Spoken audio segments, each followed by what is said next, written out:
Two historic tours of duty decades apart. Today it was time to celebrate the USS Missouri. KITV's Maleko McDonald shows us the Mighty Mo already had a noteworthy career when it was called back into action again.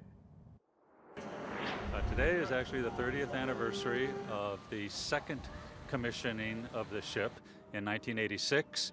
And to commemorate that, we've got almost 100 former crew members from the ship here today.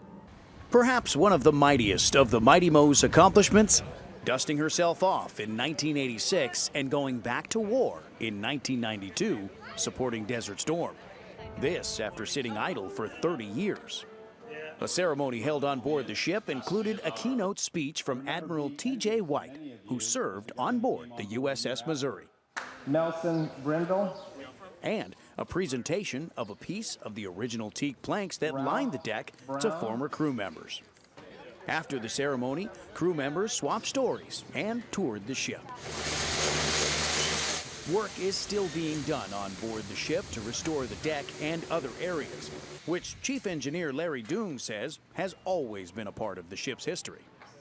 You know, I was in the Navy for 24 years and served on many ships, and this was the cleanest ship by far and the oldest one. And why is that? It's because of pride. There's a lot of pride on this ship, and you can see it in the history. 30 years later, those crewmen came on board the USS Missouri right alongside visitors, exploring the history of this national treasure. It's emotional for all of us.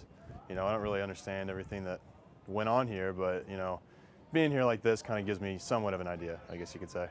Doong encourages visitors and residents to tour the ship today and in the future.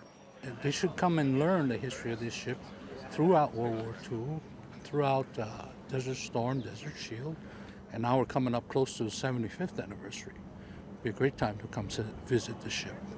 Later this year, on December 7th, the USS Missouri will be part of the events commemorating the 75th anniversary of the bombing of Pearl Harbor.